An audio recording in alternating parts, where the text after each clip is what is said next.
weird and surreal, but here we are.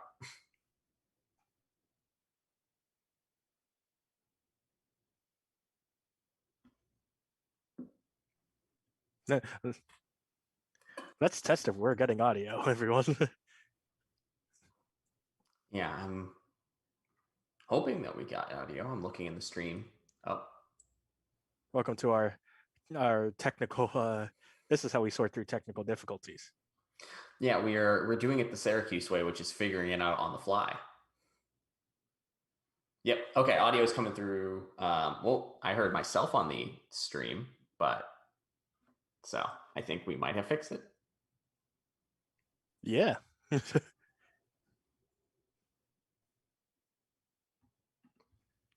Joyce. Okay, Christian. All right, let's Uh, talk.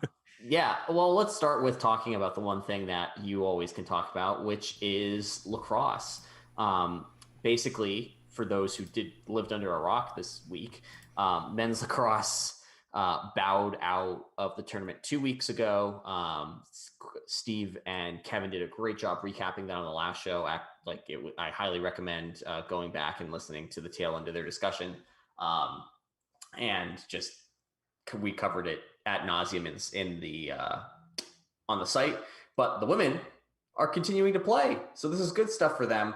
The women go to the Final Four. They defeat Florida 17-11. If you look at the box score, all things considered, it was a pretty even game, with the one exception that Syracuse got, I think, 14 more shots on goal than Florida did. So it was truly just a not necessarily dominant game. The game was tied at halftime. But in the second half, Syracuse did a fantastic job of converting their chances and just slowly squeezing the game away from Florida by controlling offensive possession.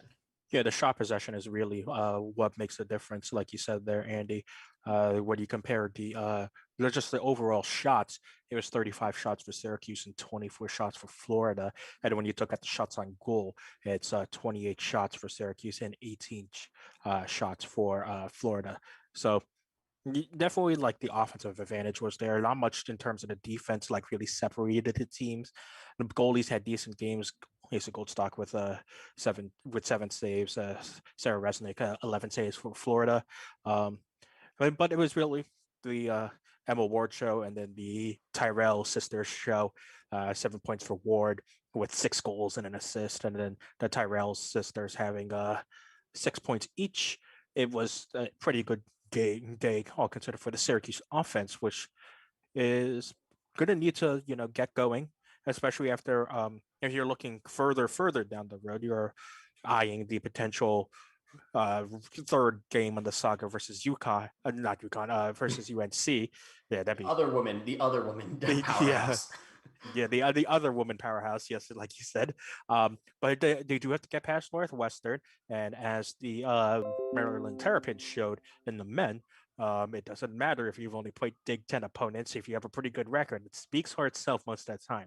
And so Northwestern being still undefeated after only playing Big Ten opponents shows you that they're still a good school and that Syracuse really shouldn't take them lightly, especially after Northwestern, I believe, went on a 21-4 run at one point in their last game in the quarterfinals. Syracuse actually started kind of slow in this game against Florida, only going five, only with the score tied at 5 going into halftime. But then Syracuse went on a 5-0 run coming out of the halftime locker room, which is what Syracuse has done at points this year, go on amazing runs out of the halftime locker room and making good adjustments there in order to get their advantage or claw their way back into games. So from that side, that's good to see from the women. But again, it's just getting past Northwestern now to set up the ultimate title fight against UNC, which, hopefully we do get to see the third game of that saga. Also, great to get the customary random lacrosse game at the soccer stadium out of the way because SU commencement is happening this weekend, which is always really funny. Yeah, the commencement weekend, congratulations to all the Syracuse seniors, lots of student athletes posting photos of their graduations. Fantastic. Very happy for them. For the women's lacrosse side, I think that Northwestern is the program that we've continually kind of avoided talking about, not because of any fear of them or any disrespect intended. It's just that Northwestern is clearly that top team in the next tier below Syracuse and UNC. So Northwestern can very much defeat Syracuse, and they have many a time before in the NCAA tournament. The difference is that this year's Syracuse team is very clearly the only team that can even be considered to be with UNC. And then Northwestern is of the best of everybody else. To put it in the term that you're familiar with, Andy, and that I'll be familiar because I am wearing the soccer jersey. Their Northwestern to me is like the Sporting Lisbon or the Benfica in the Champions League. That it's their that sneaky like Portuguese or like that team below the Power Five leagues in the in the top flight of English football or the top flight of football that like dominates their league, but you're like not sure how they'll fare against the top dogs, and that's what Northwestern is that they dominated the Big Ten. They're still undefeated, Yep. but you're not sure how they'll fare against the ACC powerhouses. They did beat Notre Dame. No, it wasn't Notre Dame. I think it was Duke. No, they beat Duke in order to go to the Final Four, but we'll have to see if like the record actually stands up and holds up. Yeah. And that's I think I'm back now.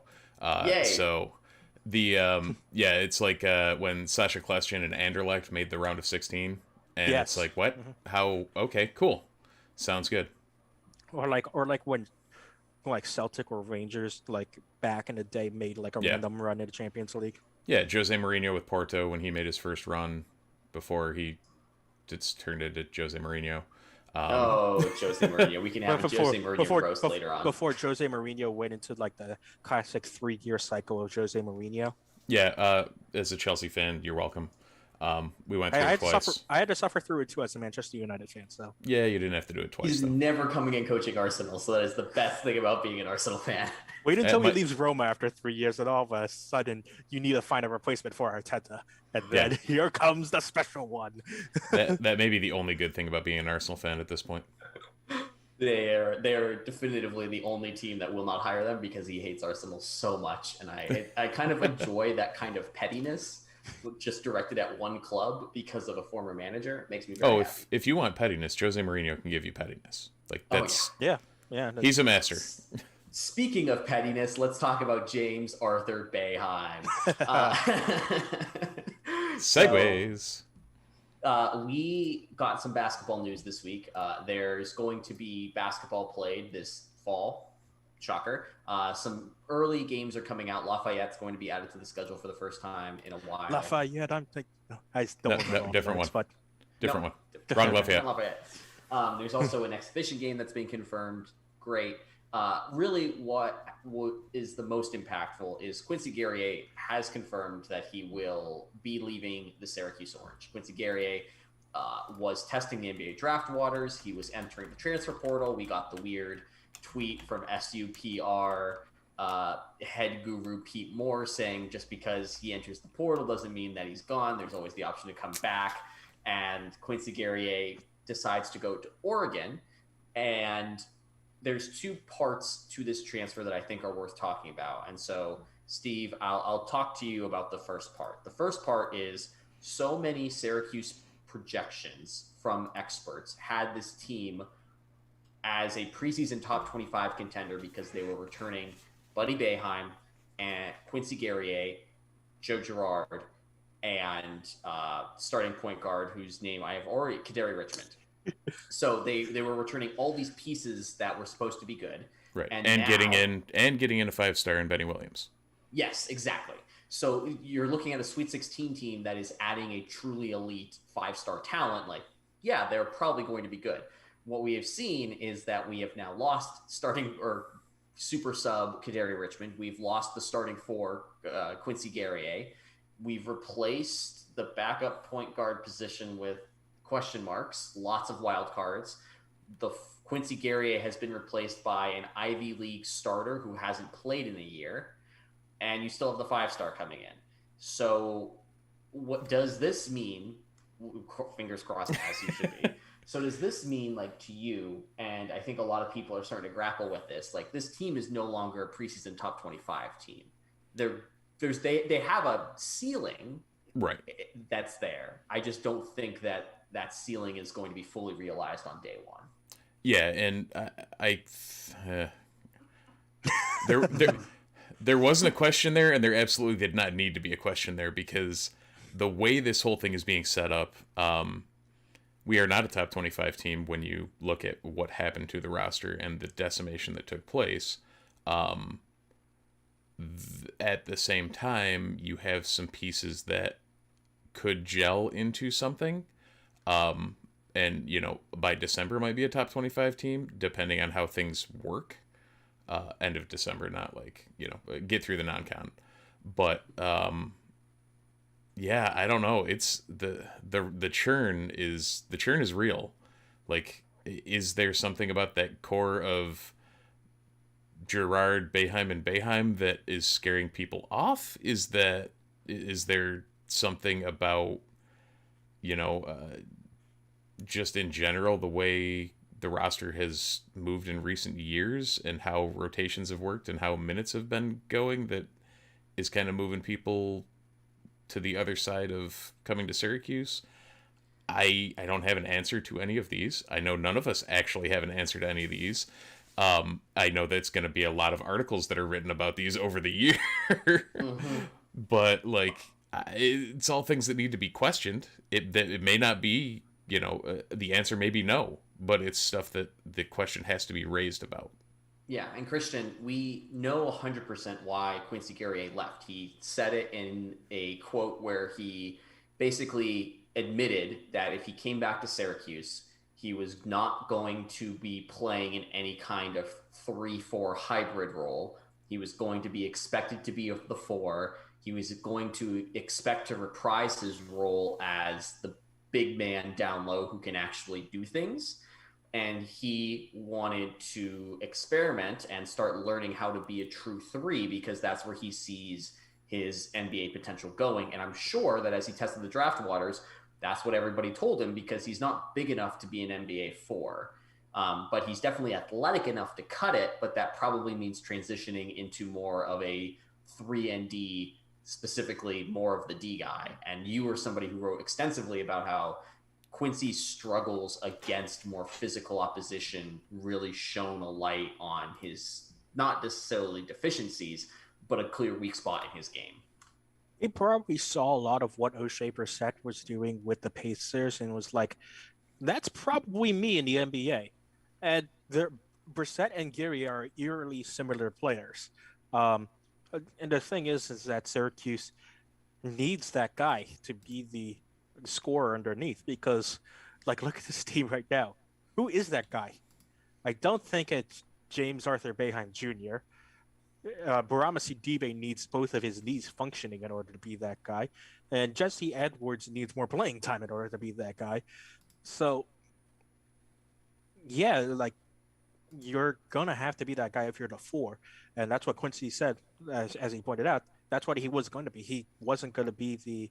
He wants to show all, like all guys with NBA aspirations. He wants to show the NBA teams that he's the all-around guy that Brissett has shown that he can be, and that he is the guy that can basically be a Swiss Army knife for those NBA teams. And for Syracuse, and for most college teams now, it's very specific needs, especially in Syracuse, where it's very specifically, okay, we need you to fit into our system. And especially for Syracuse this upcoming year, it's going to be, hey, guess what? We're shooting 3s, and we're going to shoot some more 3s. And then we're probably going to shoot more 3s. So who is going to be that guy that gives them balance on the inside? Is it going to be Benny Williams, maybe? Is it going to be Sidibe? Is it going to be Edwards? It probably won't be Boeheim, but will it be Boeheim? You don't know with this team. You know the nose, and that's Boeheim going to shoot 3s, and it's going to be Gerard going to shoot 3s, and it's going to be Swider who's going to shoot 3s. Where's the inside presence going to come from? It was going to be Guerrier, but like Guerrier said, that was probably going to be the only thing he was going to be doing for Syracuse. And if he was going to be like Ron Patterson and shooting 15% from 3, not going to be the guy that Boeheim wants on the perimeter. Way to sneak in the Ron Patterson reference from the pre-show.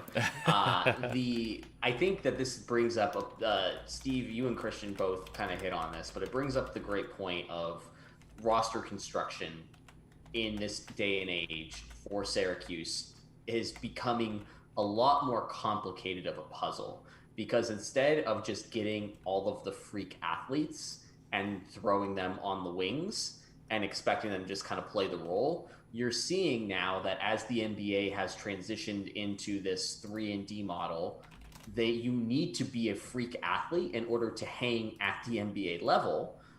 But that means that in the college level, these guys want to come in, they want to shoot, and they want to practice and showcase that they can be that overall guy. Right. You're not going to get somebody who's coming in and has high athletic upside and tell them you're not allowed to shoot threes and expect them to want to come to Syracuse and expect them to succeed long term here, because they're going to be bolting out the door at the first opportunity when they showcase that they actually have the ability to play basketball at a high level.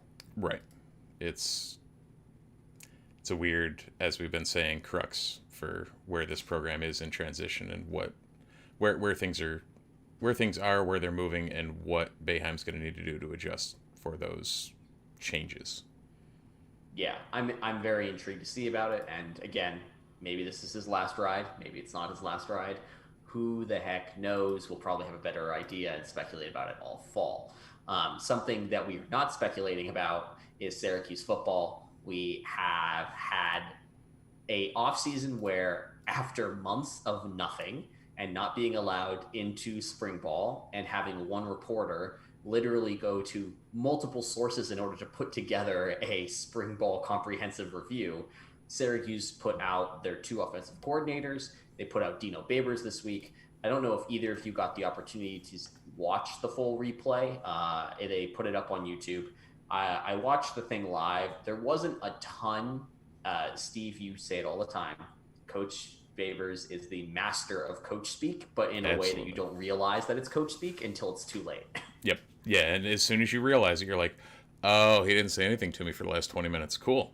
But he's very good at it, and for good reason. Like, there's a lot of times where you do want to, not necessarily hide things about the program, but hide things about the program.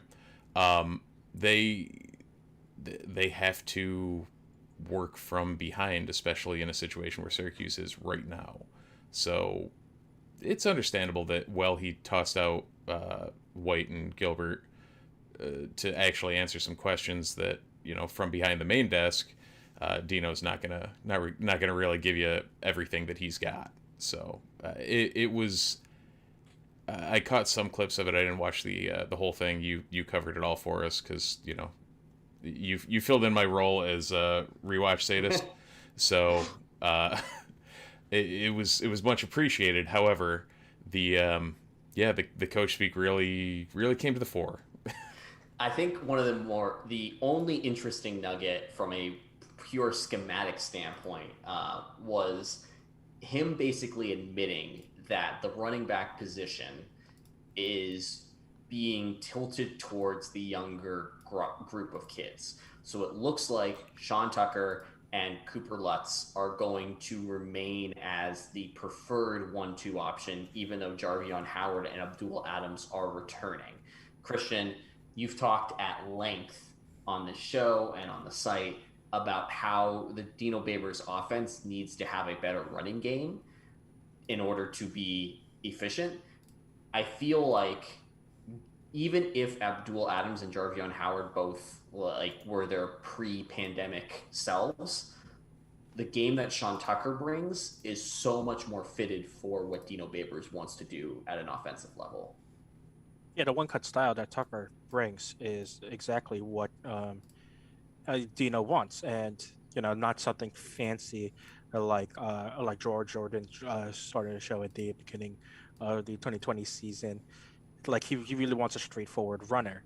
The thing is that with Tucker, like you've got to wonder if the how do I want to say this, the physicality and stamina issues that we saw from him last year do come back to bite him, because there was some issue, and that's where you're going to need Jarvion Howard and Abdul Adams. But like you said, Tucker proved last year that he was the right running back for this system, and there's not much that's really, unless Jarvion and Abdul have a monster fall ball that really shines them above Tucker, like it's pretty important that he is going to be the guy. It's interesting to hear that Lutz has kind of jumped Howard and Adams, because Howard and Adams are the perfect short yardage guys, where I think Lutz is the guy that you want to put in if you want to get a bit more creative. So that's interesting to hear that that he might be the number 2 on the depth chart right now.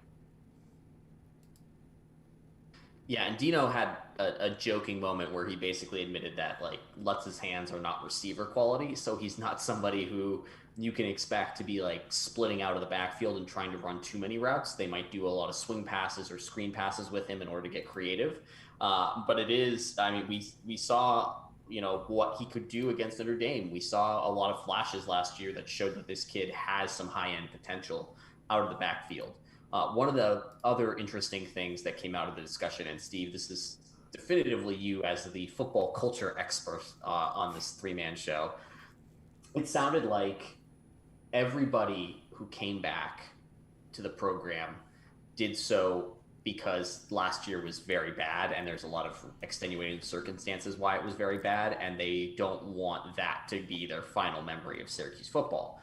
But it also sounds like Babers is kind of using this opportunity to reinforce a higher standard that is always part of rebuilding a program, which is admittedly what Dino Babers is doing after the post Doug Marrone, whatever you want to call it. And one of the activities that he had them do was the team, not captains, but team leaders basically draft players in front of everybody. So apparently he put them inside of the team film room that they have inside of that nice new football complex and had the leaders basically like fantasy draft. Okay, you get pick 1, you get pick 2. And they went through for like 7 rounds. That kind of team building is the stuff you see in movies. I've never actually heard it happening at like this high level, but I'm assuming that the goal of this is to add a new layer of accountability to a lot of players who might have some pre-existing assumptions about where they stand in relation to their teammates. We should do that. Like let's have the entire football staff just do a 7-on-7 Syracuse football draft and like put it out to the side. Who has the best 7-on-7 team here? That's good. Christian.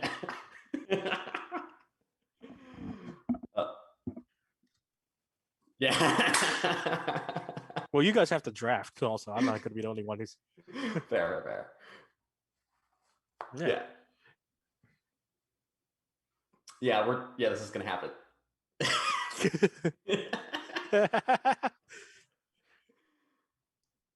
And I realized that everything I said wasn't captured. Thanks for technical difficulties. So at this point, let's just apologize for starting late and also having all sorts of things screwed up. I got a new computer. It's not working perfectly. The whole culture shift and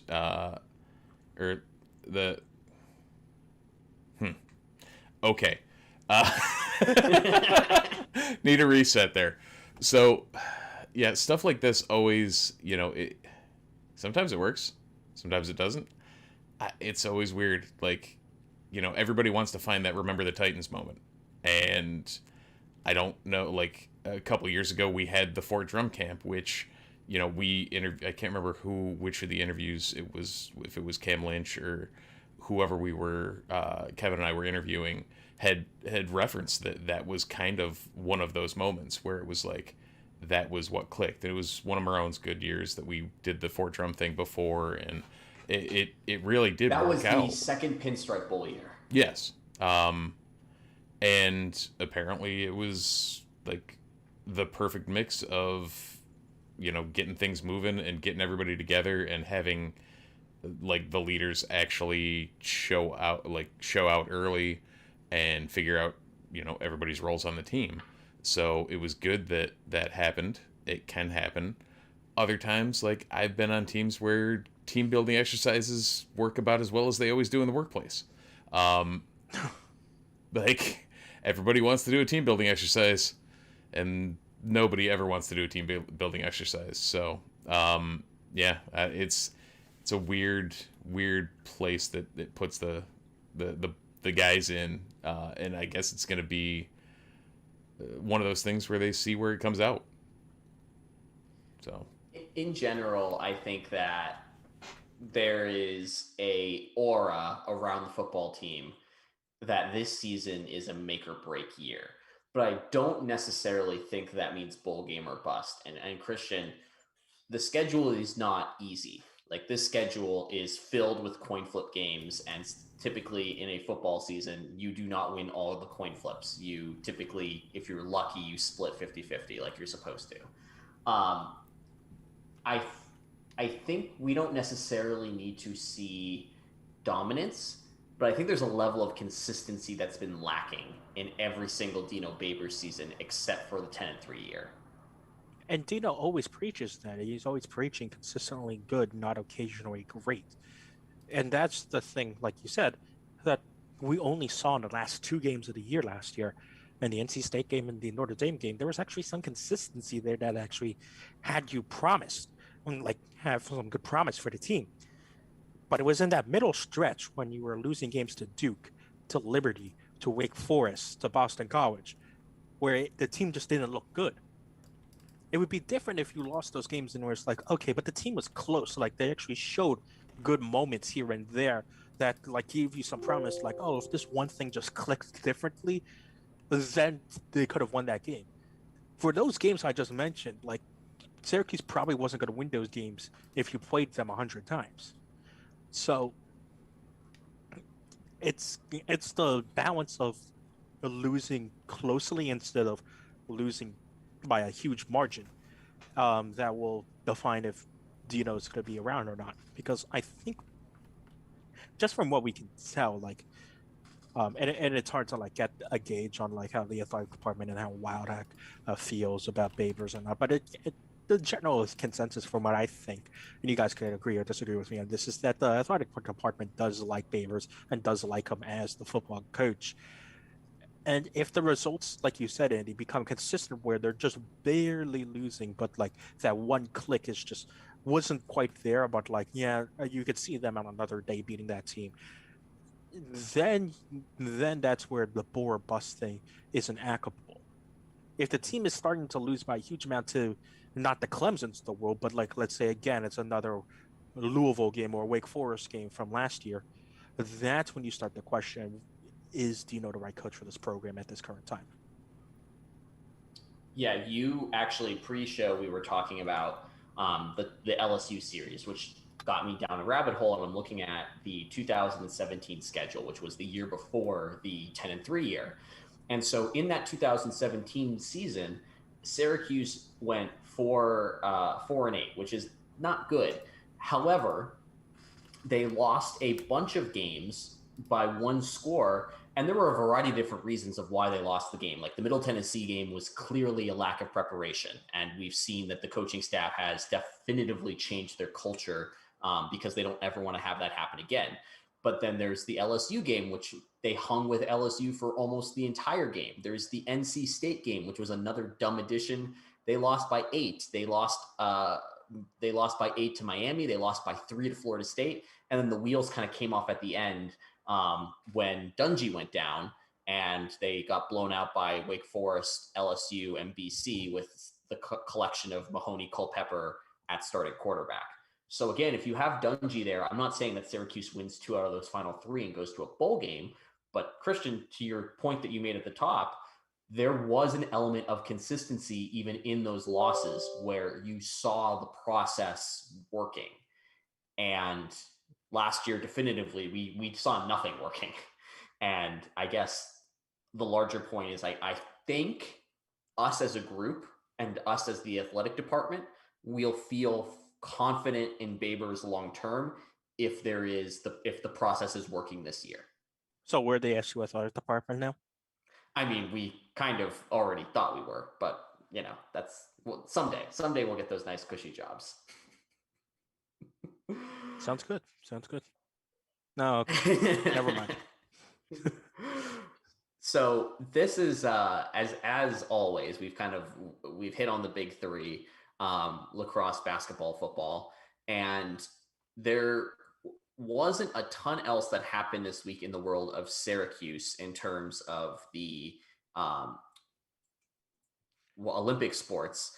It's championship season. Kevin has a great recap on the site. I can't really speak to a whole lot, but women's rowing is going to the championships.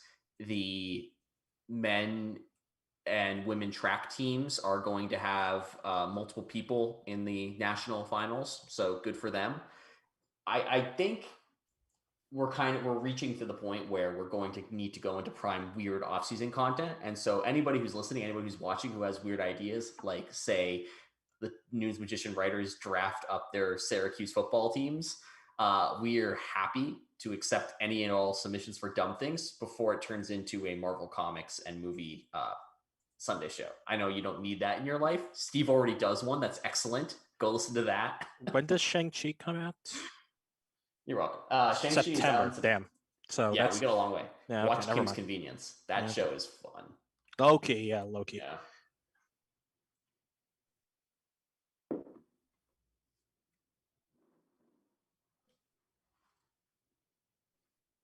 No. What? No.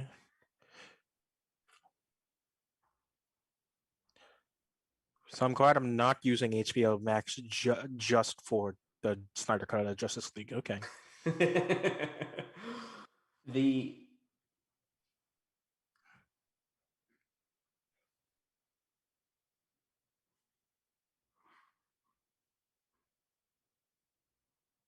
yeah, watching John Oliver Monday mornings always is like, oh man, that's commitment to something that I have to have my brain on for.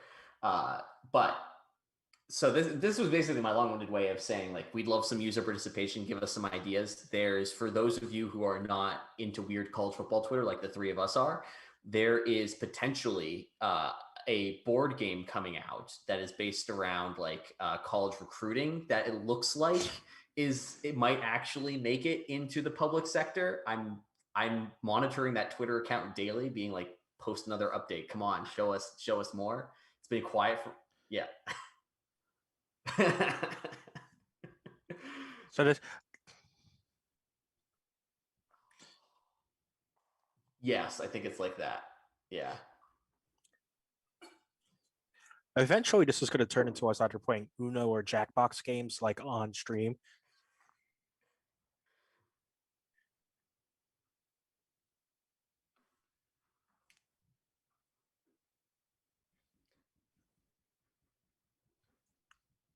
Well, I just watched. Let's just have a Nunes live stream where we just play Settlers of Catan.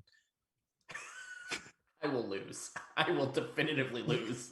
You all are really good at that stuff.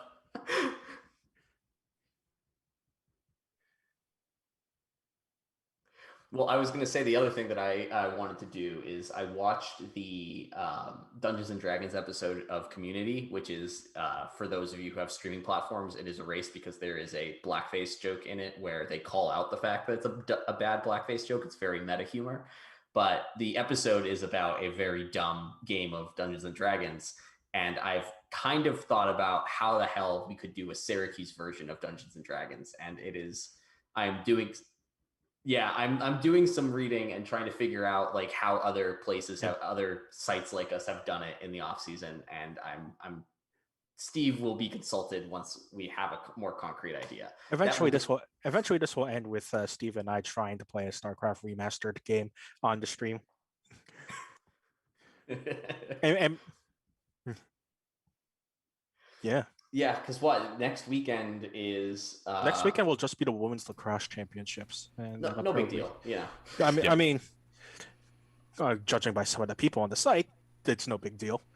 Yeah, let's end with this. Thank you, Christian, for bringing us on with the big topic. So, John wrote a fantastic piece that Sarah jumped into the comments with all the research in the world on, that the NCAA, once again, in what feels like the 10th time this year, has completely screwed over the women's side of their championship weekend. So for those of you who are not paying close attention, the men's lacrosse schedule is basically staggered so that every game is on some form of ESPN, and the games do not overlap unless they go to ridiculously long overtimes or there's a delay outside of control, like for weather or some reason.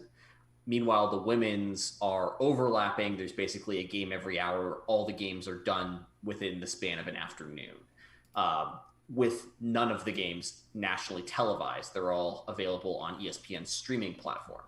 Yep. So that's some massive inequality for a league that says that it treats both teams equally in the same year after we had the basketball fiasco.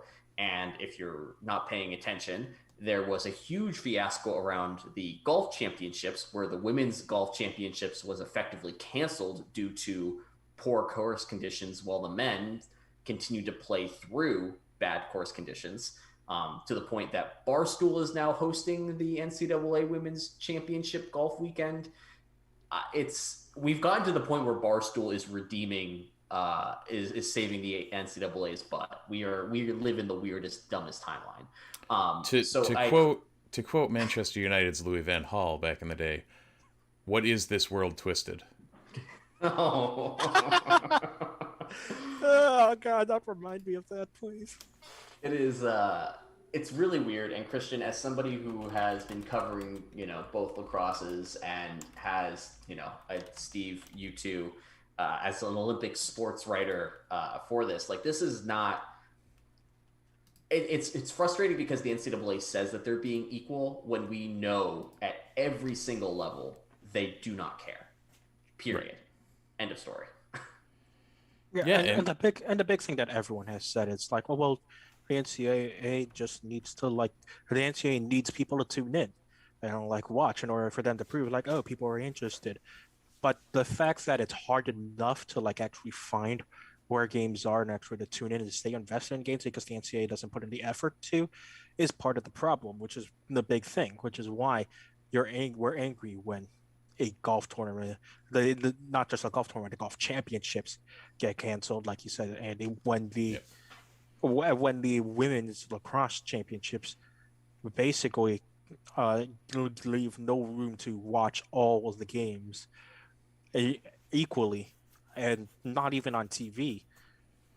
It's an equality problem that means that you have to step up, and the NCAA, in this case, has to step up and give equal access, like you said, to all their sports, and not cherry pick just because one sport isn't getting the same revenue, just because one gender of the sport isn't getting the same revenue or the same eyes that the other gender is.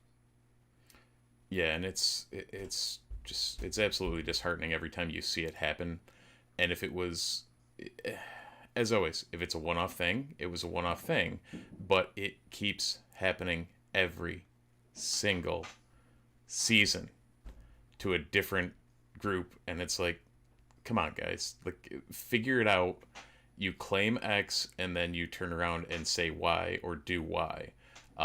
It's utterly incorrigible, we'll go with that, for them to do what they're doing.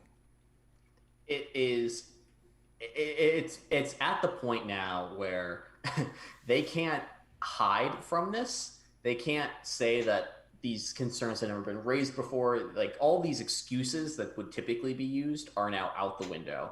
And Steve, I know that you had mentioned it in the Slack, and we will have to do it. Is we'll need to bring Howard and Sarah back on in the off season to just digest a lot of this and hear their perspectives. Because if you are Sarah and you've worked for the women's basketball team, or you're Howard and you've covered explicitly or exclusively women's sports for the amount of time that he has, you realize that the systems that are in place are really not that difficult to change. We're talking about just different TV scheduling matrices. We're talking about reallocating funds that are supposed to go to women's teams anyway and using them more intelligently. It's not like you need to completely overhaul the system from a tearing it down and rebuilding it standpoint. It's just that the people in charge continually refuse to do so. And that's what leads us into having the same conversation every so often with just it's just that the examples change. It's just that there's consistently more recent examples to bring up Right. every single time we have to Yeah, have this conversation. it literally turns into an inequality Mad Lib. Like, you can just change the names, you can change the sports, and the same shit keeps happening. Yeah. It is incredibly frustrating, and the Syracuse women's lacrosse team deserves better than this because they are clearly the best team on campus this year. They've made it farther than any other team, so they are this year's Syracuse Orange champions. Congratulations! Hopefully, when we're doing this next weekend, we're talking about their upcoming championship game match on Memorial Day. If they're eliminated, we'll all be really sad, and we'll start the crazy dumb offseason content then. Absolutely. So with that, we are, as always, Christian and Steve and myself talking Syracuse. Thank you for tuning in amid the technical difficulties. We may or may not have them ironed out next week. Who knows? It's a fun guessing game. And we will. Okay, and for anyone who has made it this far, I do actually have an MP3 of this recording that we'll also put up on the site. So if you want to listen instead of watch through the mess, that'll be easier for you. Great. This is why Steve is the producer extraordinaire. But I want to make sure that if you're watching us on YouTube, either Monday or live, make sure you subscribe, ring that bell, and make sure that you go get notifications every time we're going live. We're going to be doing this every Sunday, and then we have the Orange Legends series with Kevin Wall. We probably have some other content that we'll be doing in the off season as we start getting into weird experimentation time, as all college blogs do during this off season. And I want to say thank you for sticking with us for a full Syracuse academic year. For those of you who tuned in at the beginning of football season and are now with us as we get to Memorial Day, we thank you, we appreciate you, and we cannot believe that there are people who actually listen to this consistently. Thank you all so much. Absolutely. And on that note, go Orange. Go Orange. Orange.